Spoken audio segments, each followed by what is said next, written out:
gRPC.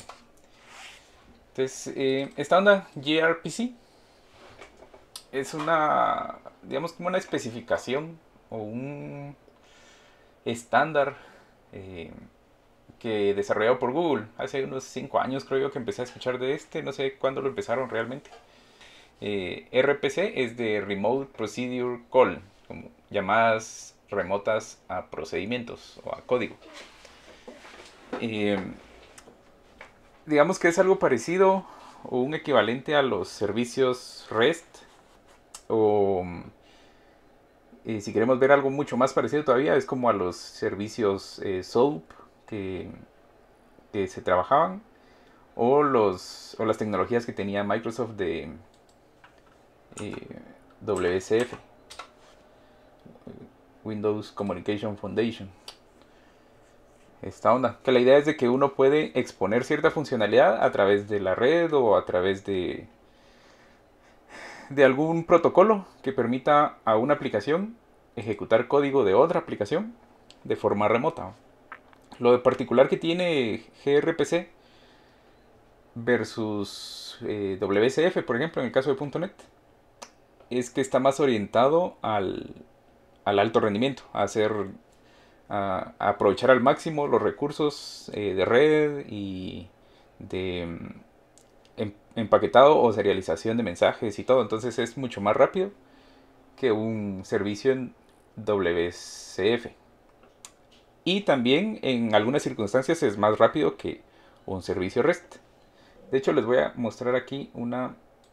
tengo por aquí un link de una aplicación que hizo...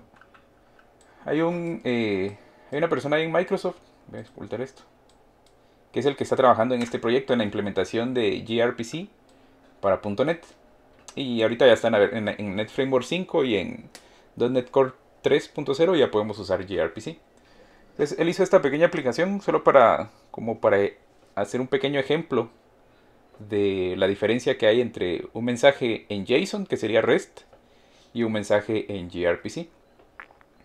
Este solo es como ejemplo, porque igual gRPC, más adelante vamos a platicar más despacio de esto, pero no está hecho para exponer servicios que van a ser consumidos por medio del navegador, sino que está más diseñado para que hagamos servicios que van a ser invocados desde otra aplicación. Por ejemplo, nuestro backend, que nuestra aplicación de ASP.NET, por ejemplo, esté llamando a otros servicios dentro de nuestra misma red o de compañías externas, pero queremos optimizar lo máximo que se pueda ese recurso. Entonces, por ejemplo, aquí voy a seleccionar este de JSON y es lo que ya conocemos, ¿verdad? Hace un request JSON.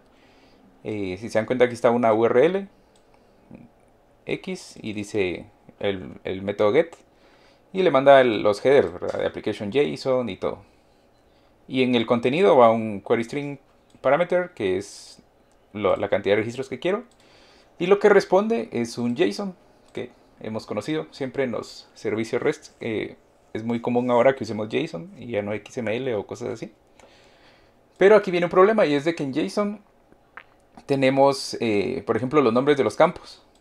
Eso se transmiten por medio de la red también. Entonces esta palabra date, nosotros pedimos 1000 registros y esta palabra date va a estar repetida 1000 veces porque hay 1000 registros, e igual para todos los demás campos. Por ejemplo, este temperature va a estar repetido 1000 veces, una por cada registro.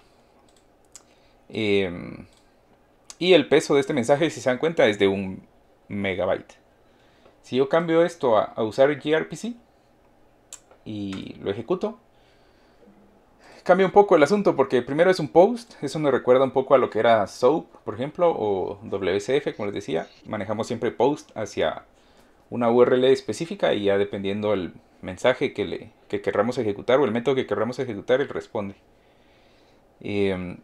También algo que va aquí es el content type, pues cambia, ¿verdad? Ahora es application gRPC web. Ahorita voy a hacer un paréntesis con esto. Y si se dan cuenta, el payload, o sea, lo que le estamos enviando ahorita no lo conocemos, no podemos entenderlo aquí. Y si miramos el response, también es difícil de leerlo o difícil de entender, pero ya vienen solo los valores que interesan, bro. Y estos ya son bytes de los valores numéricos, que es esta data que está aquí abajo realmente.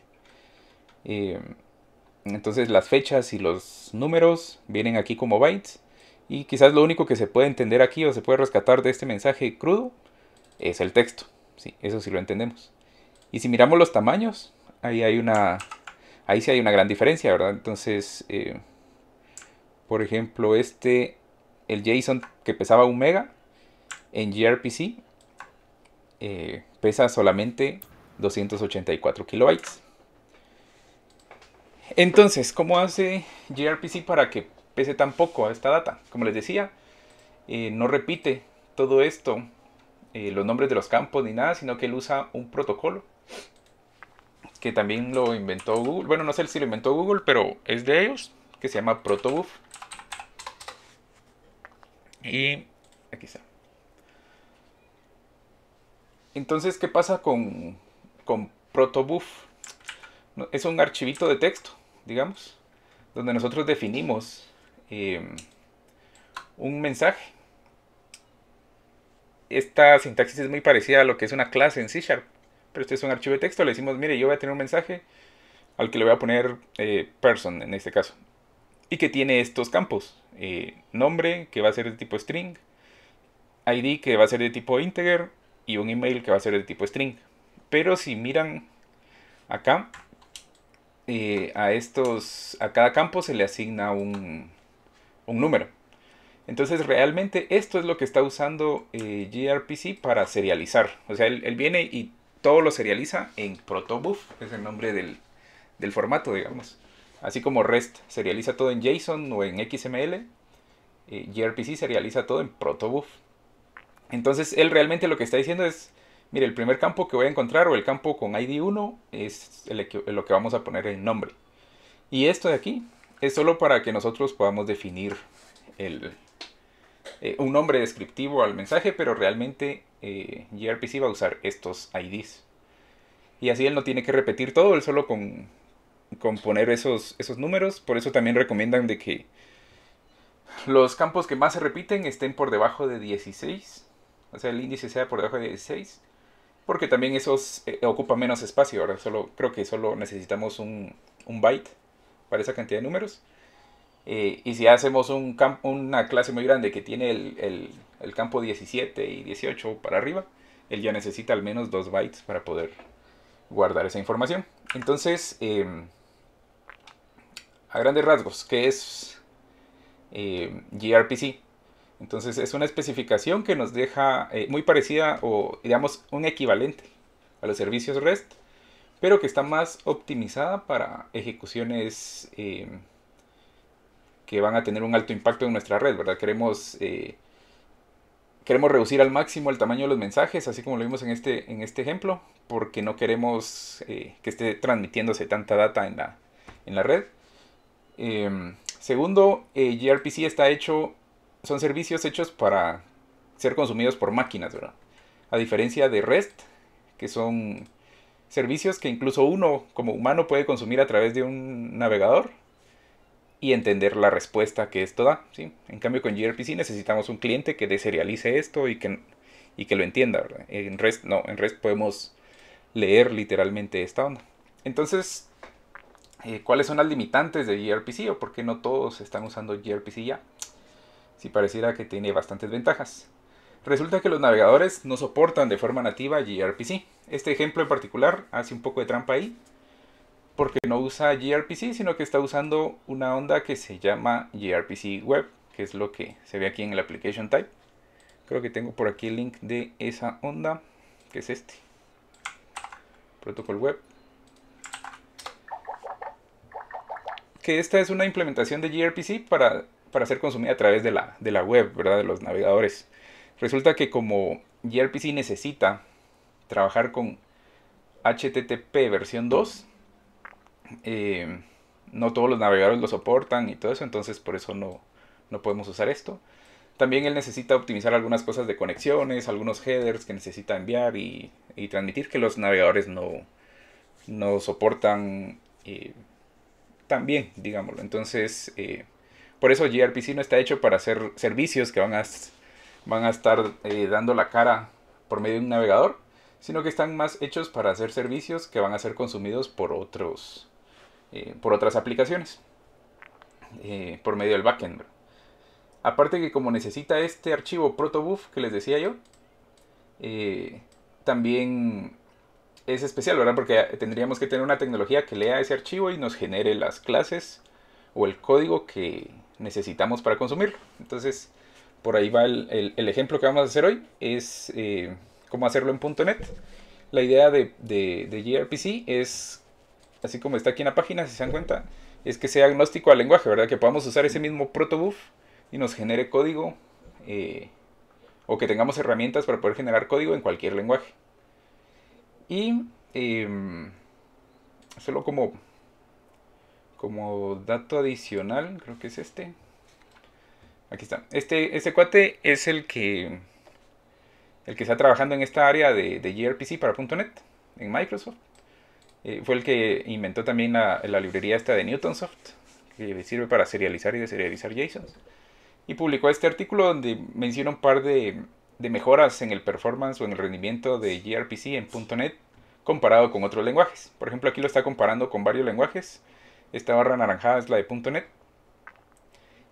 Aquí está Ruby, Python, Swift, PHP, por ejemplo, etcétera, etcétera. Y mientras más grande es la barra, quiere decir que más requests por segundo pudo responder. Entonces, si se dan cuenta, .NET está por aquí. Y el único que le ganó en estos tests fue Rust, con más requests por segundo, ¿verdad? Entonces, sí es bastante rápido, serializando y deserializando y transmitiendo a través de la red. También algunas optimizaciones de memoria que hacen, ¿verdad? Por ejemplo, aquí muestra un ejemplo de 100.000 requests y cómo se llena la memoria rápido. Entonces el garbage collector tiene que empezar a limpiar todo eso cada 10 segundos casi, ¿verdad? Aquí está 10 segundos, 20, 30, 40, 50. Ya con las optimizaciones que hicieron en .NET 5, si se dan cuenta, la utilización de memoria es bien poca. Y no es hasta casi el minuto 30 o algo que ya el garbage collector va a tener que ir a trabajar. Y ahí tiene un montón de métricas ahí de performance y cosas por el estilo, que son... está bastante interesante este artículo. También menciona de que en .NET 5 pues mejoraron un montón el performance con respecto a .NET Core 3.1. Entonces, si quieren empezar a hacer gRPC para sus servicios de backend, mejor usar .NET 5, que tiene un mejor rendimiento que el .NET Core 3.1.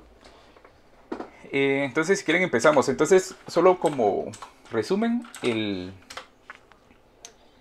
gRPC está más diseñado para ejecutar, para esas arquitecturas de microservicios, cuando estamos trabajando una aplicación que necesita consumir otro servicio dentro de nuestro ecosistema, digamos, ya sea de otra empresa o dentro de nuestra misma red.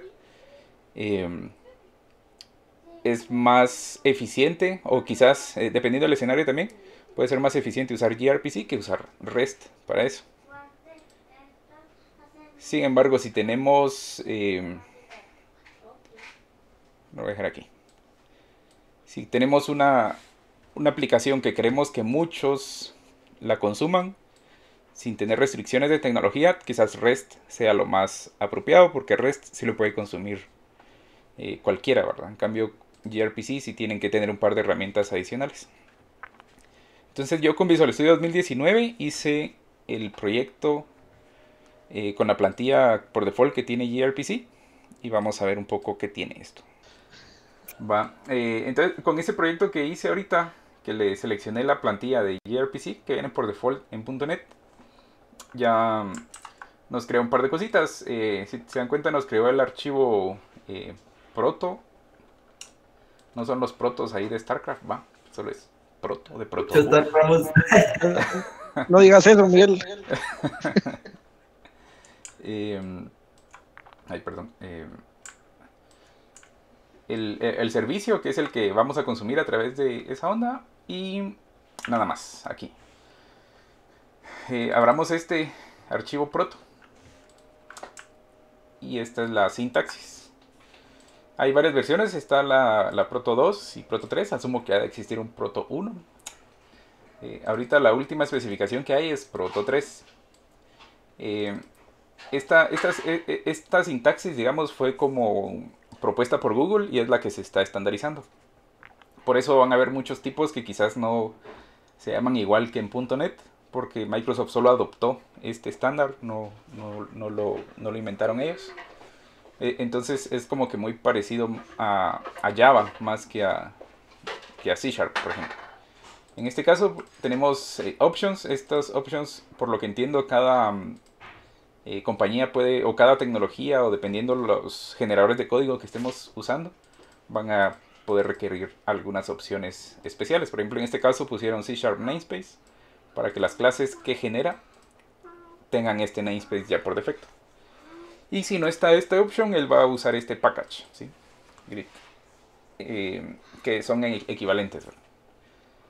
Después, como ven los comentarios, se ponen casi igual que en Java o en C o en C Sharp, con dos diagonales, o también los pueden poner si son de varias líneas, las pueden poner con esta onda. Vaya aquí mi comentario, ahí está.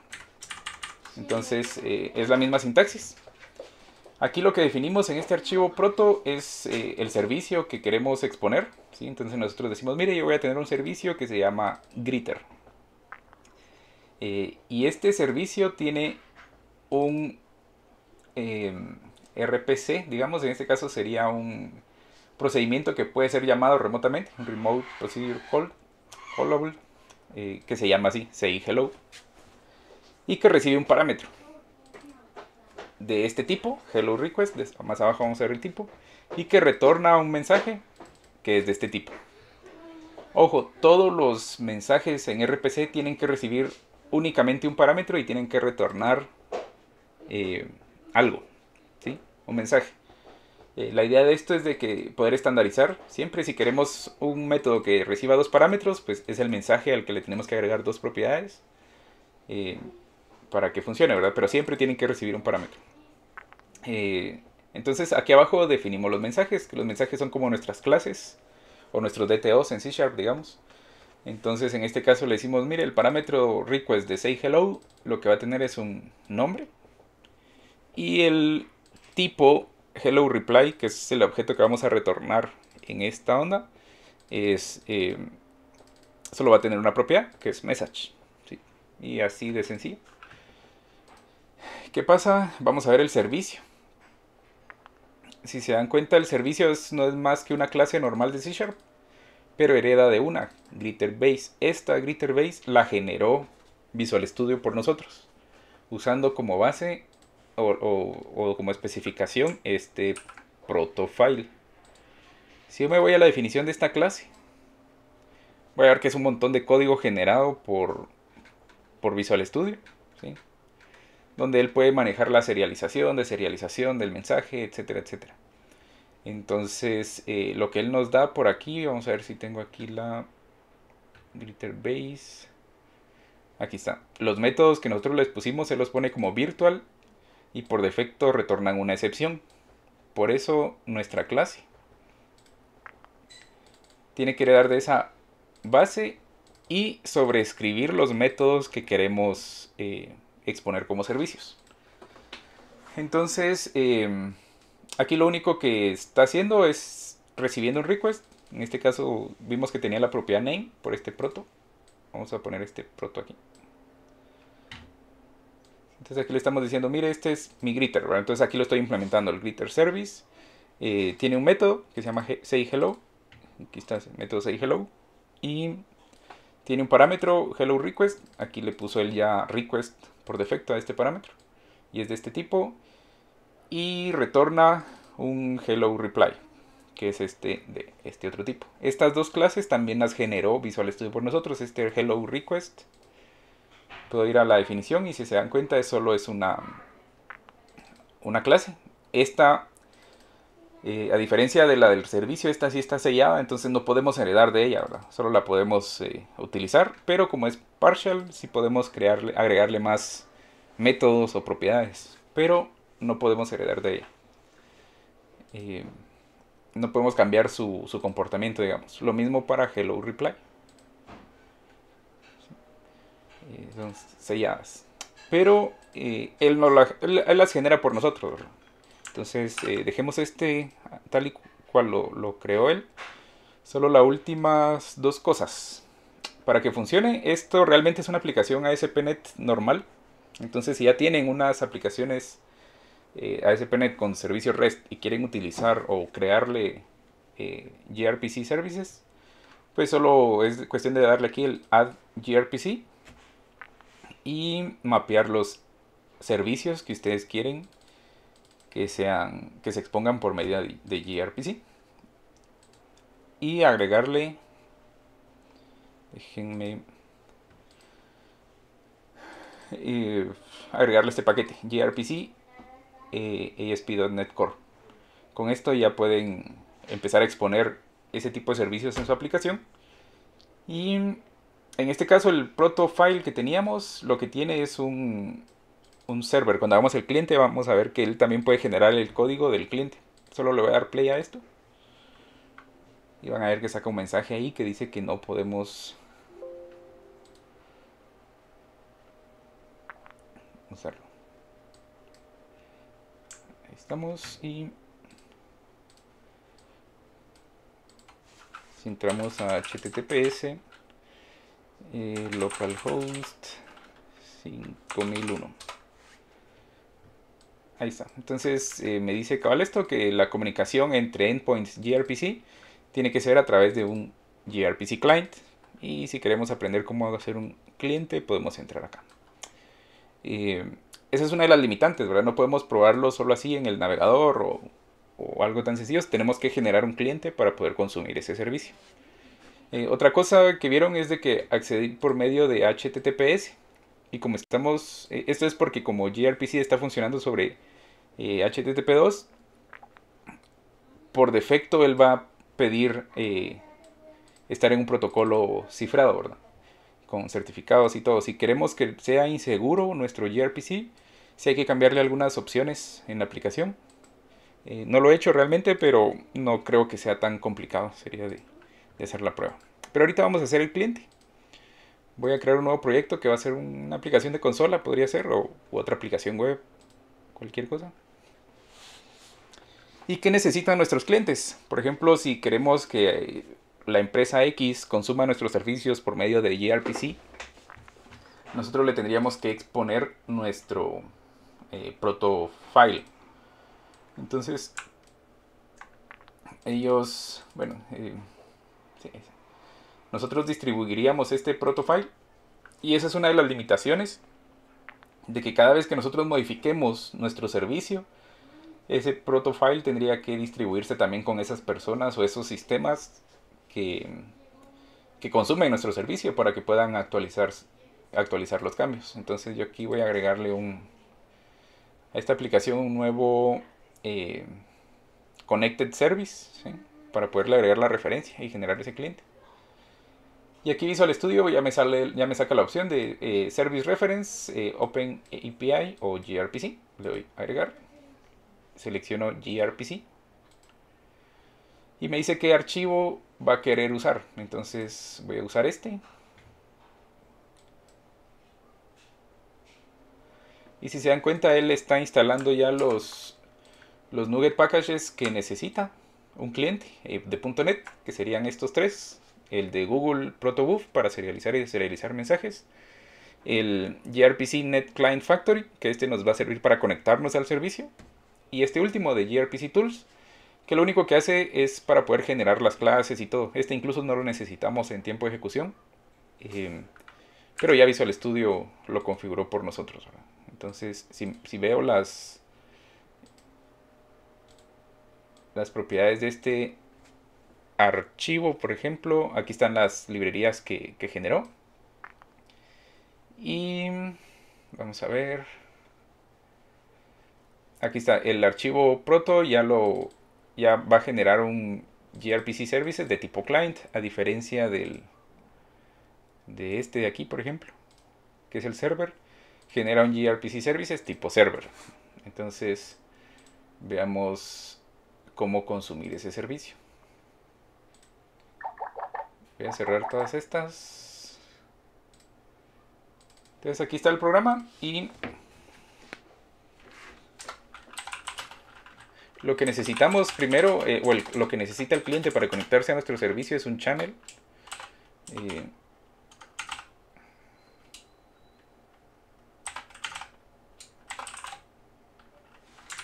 Vamos a ver. gRPC channel. Estaba en net. For address. Ahí está. Entonces nosotros tenemos que generar un canal de comunicación desde una URL. Para esa URL vamos a usar este. ¿Sí? La de nuestra aplicación. Y necesitamos un cliente. Que si no me equivoco es este.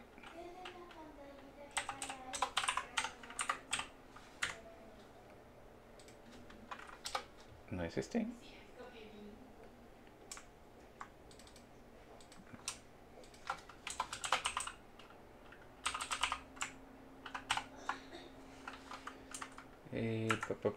Liter service.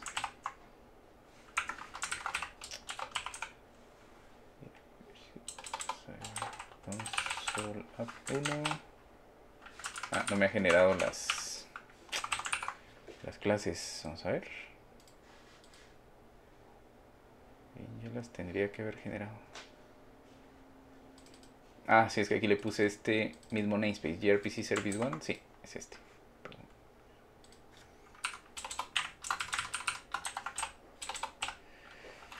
Y sí, tendría que ser este. Y que dice, déjenme ver.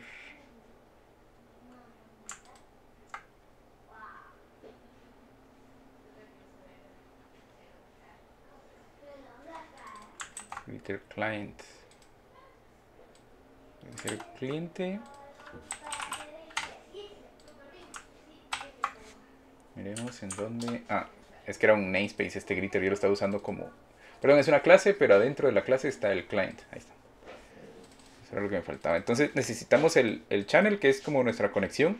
Puede haber una sola conexión, aunque tengamos múltiples clientes. Todos pueden usar la misma conexión. Esa es una de las ideas por las cuales usa HTTP2. Porque así usa una misma conexión para poder enviar múltiples requests. Y por último ya llamamos al método que querramos. En este caso, say hello async. Pero si se dan cuenta, este pide un request. Entonces vamos a ponerle aquí el request y le mandamos name. Entonces aquí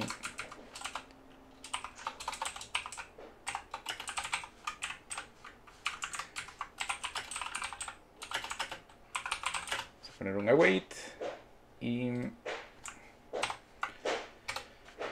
este método también tiene que ser async para que funcione el await. Y aquí voy a poner algo así como result.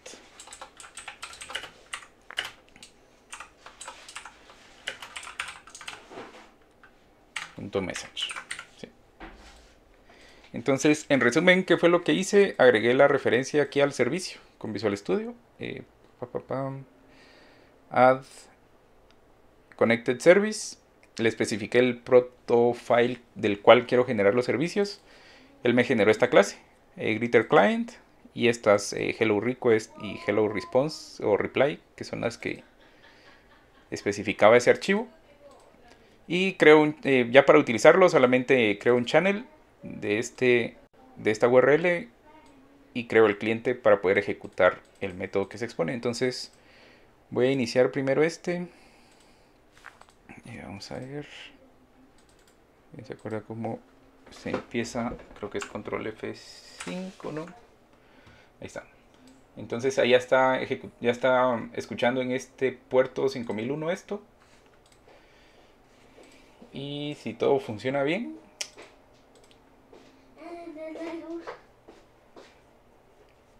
vamos a ver si nos deja Ok. Y aquí viene el mensaje, que realmente lo que hace nuestro servicio solo es agregarle el hello y el nombre que le enviemos, ¿verdad? Como le puse RPC. Y aquí podemos ver en el log del servidor que llamó a este endpoint, greet.greeter, say hello, y terminó en, bueno, y que fue un post, ¿sí? Y aquí está la URL completa. El content type, que es application gRPC, a diferencia del que vimos en el browser, que es application gRPC web, sí cambia un poco porque el protocolo es diferente. Y terminó en 80 milisegundos, por ejemplo, esto es lo de menos aquí. Pero básicamente eso es un servicio gRPC. La idea es de que sea lo suficientemente óptimo el mensaje para poderse transmitir por la red. Y quizás JSON no es lo más óptimo para ser transmitido por la red cuando estamos intercambiando muchos mensajes. Eh, Otro uso que se le puede dar bastante a esto es cuando queremos interactuar entre dos aplicaciones en la misma máquina. Entonces incluso aquí podemos decirle en el channel que use sockets sockets locales, digamos, para que no salga a la red. Entonces ya podemos comunicar dos aplicaciones por medio de sockets y que transmitan mensajes y todo.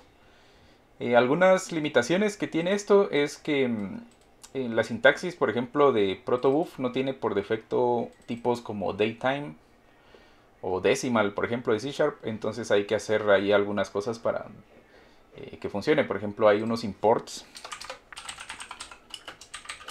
Creo que es import o using, no me acuerdo. Vamos a ver. No, sí, es import. Y hay unos tipos que ya expone Google, que son como librerías. Vamos a buscarla porque no me recuerdo exactamente cuál es. Y mejor en esta ventana. Eh,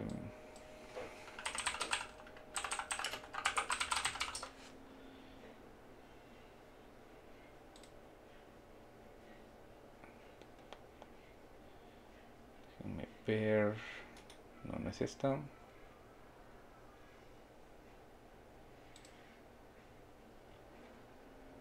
Bueno, aquí hay bastante documentación de Microsoft. Esta en particular es para los que querramos migrar algún servicio de WSF a gRPC, por ejemplo.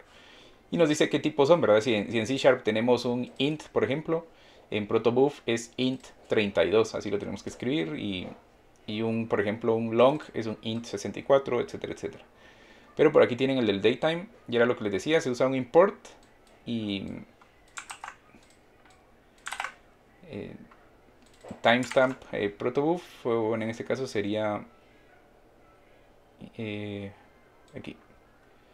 Y para especificar en nuestro mensaje de que vamos a devolver una fecha, se pone así el tipo, ¿verdad? Que es de Google Protobuf timestamp, que es el que importamos acá. Y time, o en este caso podría ser como que date o lo que sea, y este es el tipo. Entonces, son unas limitaciones, van a haber tipos que quizás vamos a necesitar trabajar diferente. Si esto no fuera así, solo quiero ver qué archivo estoy editando. Es creo que voy a hacer esta edición mejor en el del server.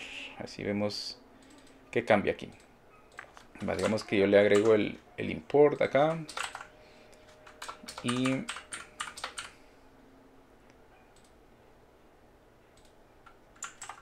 agregamos la propiedad time. Va.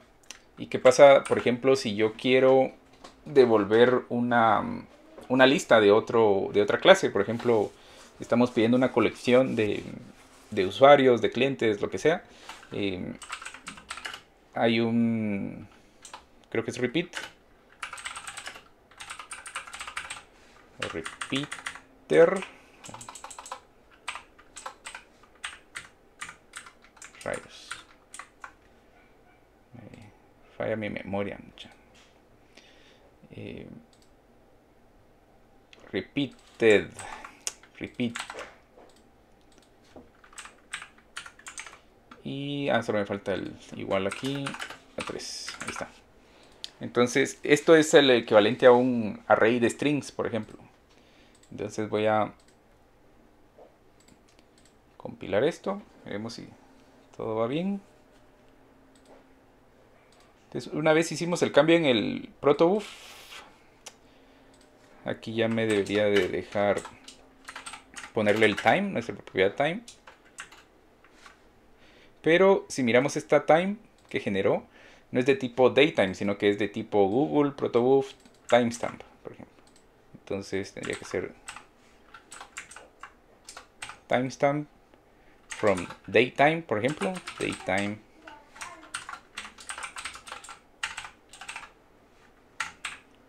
Así, para especificar fechas, o aquí sería el parámetro de fecha que queremos y messages, si se dan cuenta, como él lo generó. Vamos a ir a la clase para ver cómo generó messages. Aquí está, es un repeated field de string. Entonces este implementa la iList o iCollection, entonces podemos darle add y eso. Entonces ya tenemos que declarar esto en otro lado.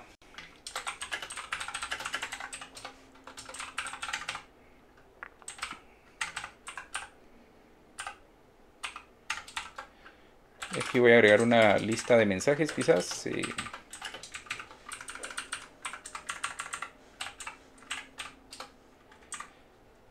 Y ya retornamos el mensaje. Sí, aquí lo puse así como mensajes, pero imagínense que sea un listado de clientes que viene de la base de datos, etcétera, que aquí devolvamos la cantidad de registros que hay o la página en la que estamos, si queremos devolver como mensajes con paginación, etcétera, etcétera. Y ahí está. Ahora, el problema es de que aquí, lo que les decía, ¿verdad? No puedo venir con este result porque no tiene los messages, por ejemplo. El time sí lo tiene, pero porque yo se lo puse ahorita aquí a este archivo por error. Entonces, ¿qué pasa? Cada cambio que hacemos en nuestro servicio tendrían que venir nuestros clientes. O sea, estoy asumiendo que estamos en diferentes soluciones o incluso diferentes equipos. Y estamos exponiendo los servicios. Entonces tenemos que mantener bien sincronizados esos proto files.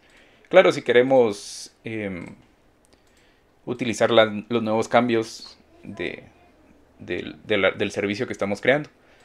También si le agregamos propiedades y eso no afecta el comportamiento del servicio, no importa si el cliente todavía no lo tiene, ¿verdad? Se puede quedar con el mensaje sin las propiedades, que eso sí no da error en protobuf si faltan propiedades, siempre y cuando esas propiedades sean nuevos agregados, ¿verdad? Con un ID mayor a las que ya tienen.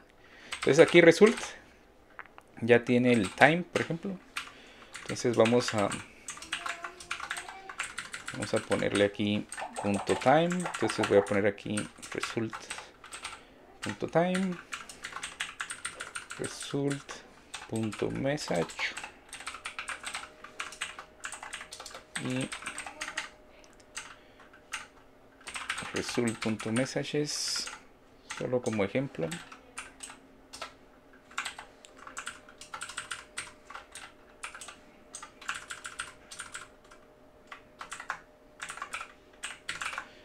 Ahí está. Ahora ejecutemos otra vez este.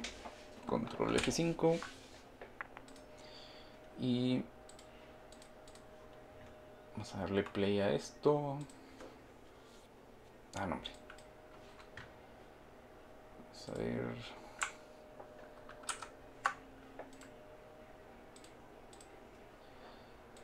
Ahí está. Entonces aquí está mi servicio y mi aplicación. Miremos si funciona el mensaje. Creo que no funcionó.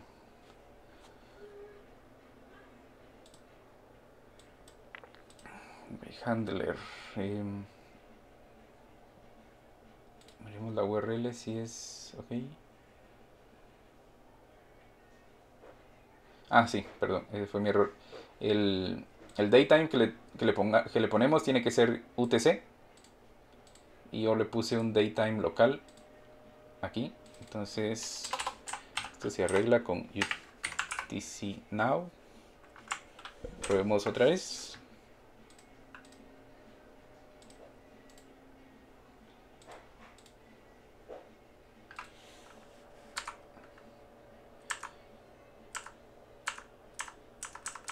Y vienen 3 mensajes, en teoría 2 serán. Entonces, si se dan cuenta, aquí viene la fecha, que fue la que devolvimos, el mensaje original que teníamos y los 2 registros esos que le agregamos, ¿verdad? Entonces, esa es una de las limitaciones o algo que se vuelve bastante tedioso, digamos, cuando estamos trabajando con gRPC, de que los tipos que son aceptados por el estándar de protobuf quizás no existan todavía en C Sharp, o que nosotros estemos usando algunos tipos ya en C Sharp que no están soportados en el de protobuf y tengamos que estar trabajando todos estos mapeos, ¿verdad? Entonces, vamos a ver, va a ser muy común en nuestros servicios de gRPC que tengamos mapeos así de, tengo esto que viene en mi base de datos y lo mapeo todo a un reply o a los objetos que vienen en ese reply. ¿Por qué? Porque al tener un archivo de protobuf, él va a generar nuevas clases por esta, ¿verdad? No importa si esta clase se llama igual que un DTO que ya tengo yo y que tenga exactamente las mismas propiedades, él me va a generar una nueva clase, la cual voy a tener que estar mapeando. Entonces, esa es la restricción ahí, quizás. Hay un par de librerías que basados en clases de C Sharp generan este protofile, pero yo no le hallo mucho sentido a eso porque realmente gRPC está hecho para que definamos primero la interfaz o el contrato que tenemos que cumplir y después el código, ¿verdad? Entonces hacerlo al revés, no sé qué tanto ganemos con eso. Eh, Eso es básicamente lo que les quería compartir. Hay una última onda antes de... Creo que... creo que no puse el link, mucha. Vamos a ver. A ver si hay aquí... Ahí está. Digamos que el protobuf o gRPC ya tiene una definición. Si nosotros queremos exponer además de por medio de gRPC algunos servicios utilizando REST, en el protofile nosotros ponemos nuestro servicio, nuestro método tal y como lo teníamos, nosotros hasta aquí llegamos, pero podemos poner entre llaves esta opción y decirle que vamos a exponerlo por medio de HTTP también y que esta va a ser la URL en la que la queremos exponer y tiene que ser un post porque siempre va a ir un body, por ejemplo. Entonces, por si no queremos duplicar código y hacer aparte nuestros controllers con ASP.NET Web API o ASP.NET Core, podemos también exponerlo por medio de REST de esta forma. Y aunque no está todavía oficialmente eh, liberado por Microsoft, ya están trabajando en esta implementación. Entonces hay algunas versiones ahí como en preview y podemos ponerle esto a nuestro protofile y eventualmente va a ir funcionando. Le pueden ir siguiendo la pista a esa feature a ver cómo la lleva Microsoft para poderla implementar.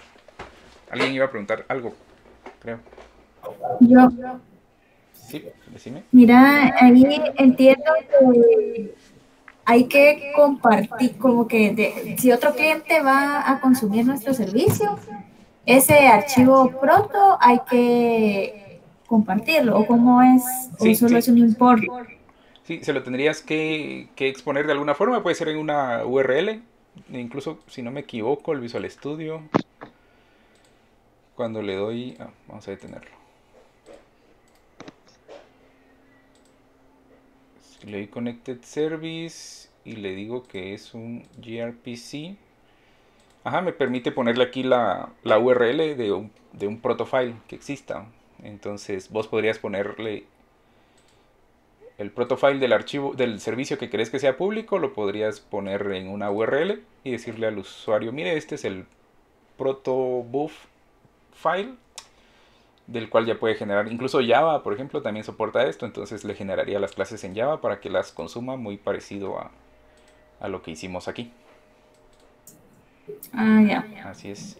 Em, sí, eso es básicamente. Pero sí tenés que exponerlo y cualquier cambio que hagas en este, si querés que el usuario lo implemente también, le tenés que avisar, ¿va? O sea, eso es lo complicado acá, que no es como en REST, que como es solo es una URL la que necesitas y es libre del esquema, digamos, no tenés definido como campos y cosas así en el mensaje, con REST, con que uno se meta vamos a ver, a la URL,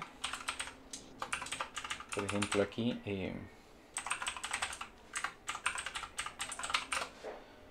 uno ya tiene el mensaje de regreso, ¿verdad? Entonces no necesito saber de antemano la estructura de ese mensaje, yo lo puedo consultar y ver, estos campos son los que necesito, extraerlos y ya. En cambio con gRPC sí necesitas actualizar eso. Incluso hay un documento ahí en Microsoft también, muy bueno,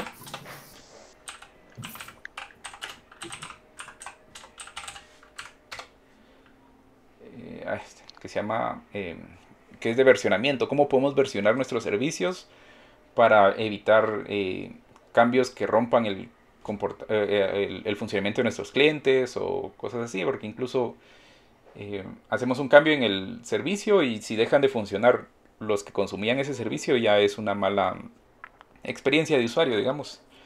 Entonces, aquí ellos en este documento describen qué cosas son non-breaking changes, o sea, qué cosas es segura modificar, que no van a afectar a nuestros usuarios, y qué cosas, si cambiamos, sí le pueden afectar a los usuarios, ¿verdad? Y si tenemos que decirle a ellos que actualicen su protofile y sus servicios y sus aplicaciones. Entonces, incluso aquí dan un par de recomendaciones de que podemos usar ese parámetro package para que él nos genere diferentes versiones si es necesario que tengamos soportando múltiples versiones de un servicio. ¿Sí? ¿Alguna otra Ya. pregunta? Vos, Mike, cuando le pusiste daytime.utc.now, ¿por qué se lo pusiste? O sea, no por qué, sino siempre se lo tenés que poner, siempre lo tenés que especificar que es UTC o por ejemplo, si estás en otra región, tenés que hacer la conversión después Es de correcto, es obtener correcto. el... Sí, digamos de que si aquí viene no sé, yo fui a traer a la base de datos y ahí tengo una onda que son como eventos.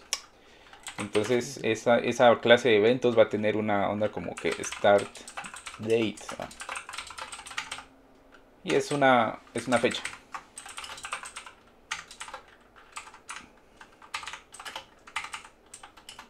Eh, y digamos que es 10 horas, 11 minutos, 5 segundos.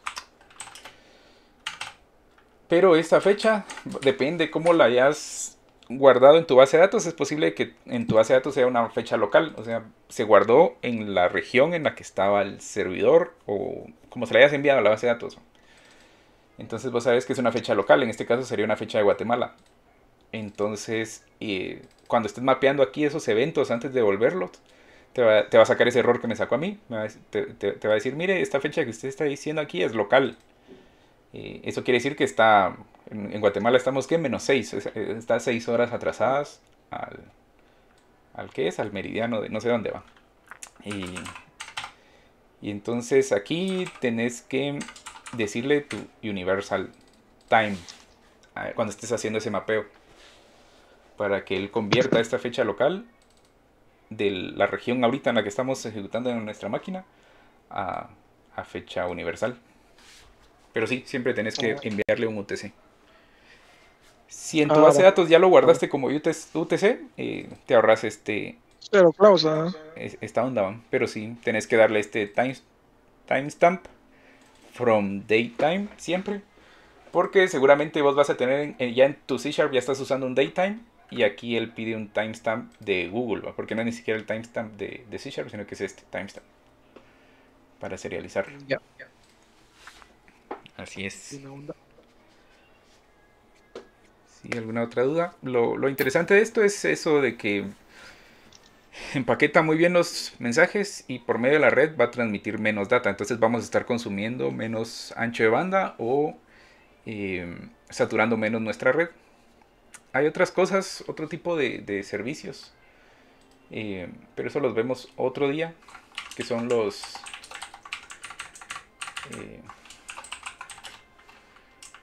creo que así es la onda, stream.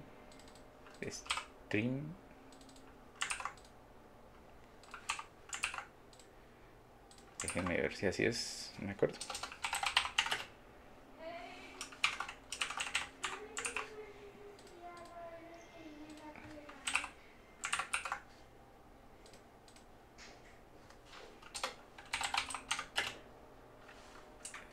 Say hello to... ahí está. si se dan cuenta, yo aquí en el protobuf le puse que es un stream de esto, por decirles algo. ¿Qué pasa con el stream? En el stream, cuando queremos retornar, aquí ya no le damos un return, sino que él viene un parámetro que se llama response stream, que podemos usar.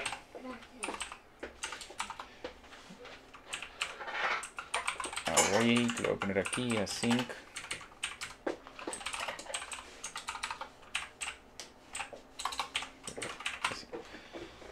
¿Cuál es la idea de esto? Es de que yo puedo retornar cuantos replies yo quiera aquí. Entonces, digamos que tenemos una lista muy grande de objetos que queremos transmitir por medio de la red y no quiero que ese mensaje pese 100 megas, 1 mega, lo que sea. Porque quizás solo me interesan estarlos analizando o copiándolos de un lado para otro. No quiero saturar la red con un mensaje muy grande. Entonces yo puedo estarle enviando como pedacitos, ¿verdad?, del mensaje. Entonces si yo tengo 100 registros, los meto en un for each o lo que sea.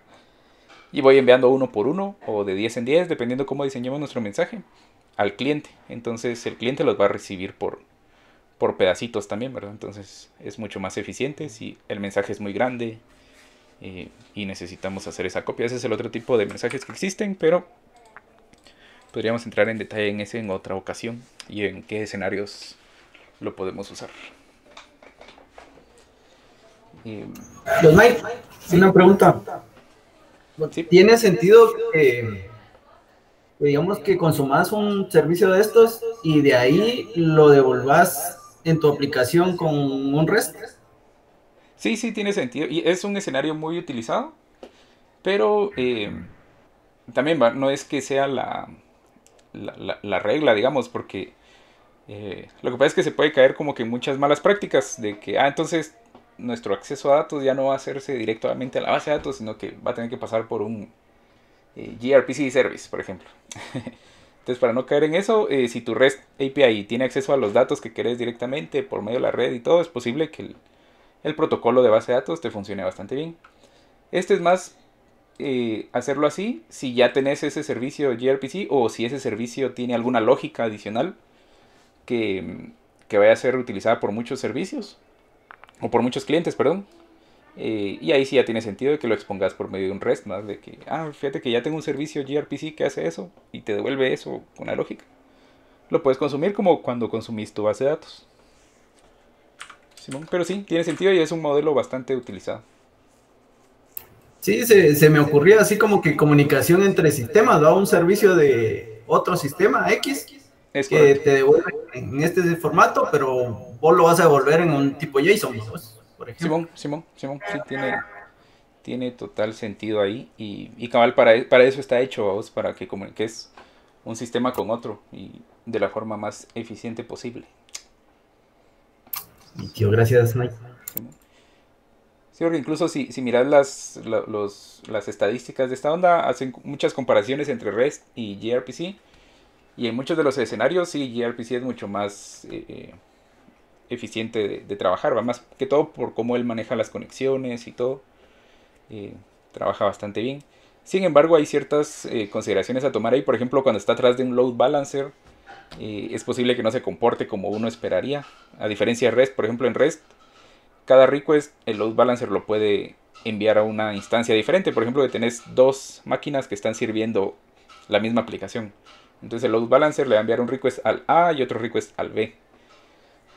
El problema con gRPC y un load balancer es de que como él abre una conexión y trata de aprovechar esa conexión lo más que puede, es posible que el load balancer siga enviando todos los requests a la misma máquina donde se abrió la conexión. Entonces, si solo tenés un cliente y dos instancias del server, vas a ver que solo un server está respondiendo porque ahí se conectó el cliente principalmente y ya no cambió, vamos. Entonces, son cositas, pero eso sí ya es más de ir experimentando, ver cómo se puede configurar y cómo se comporta la aplicación. Pero sí, básicamente eso. Aparte de cosas que no entramos porque solo es una introducción a esta onda, es seguridad y autenticación. Por ser HTTP al final, funciona todo lo mismo, ¿va? Le podemos mandar un token ahí en el header o o unas credenciales en los headers e igual podemos implementar autenticación y seguridad de HTTP en esta onda. Y como es ASP.NET, vimos aquí que en el programa al final todo está sobre ASP.NET. Yo aquí puedo use authentication y esos mismos middlewares que usa ASP.NET me van a servir para estos gRPC. Simón. No sé si tienen alguna otra duda. No, yo no. Sí, básicamente eso era lo que les quería mostrar. Chilero. Interesante. Simón, ahorita hay muchos, le están dando mucha bulla a esta onda, entonces por eso es bueno por lo menos saber de qué se trata. Para que uno sepa, sí, no es algo gratis, y no es cuestión de, entonces ahora todo, ya dejemos de hacer REST y empecemos a hacer esta onda, sino que tiene sus casos de uso, digamos.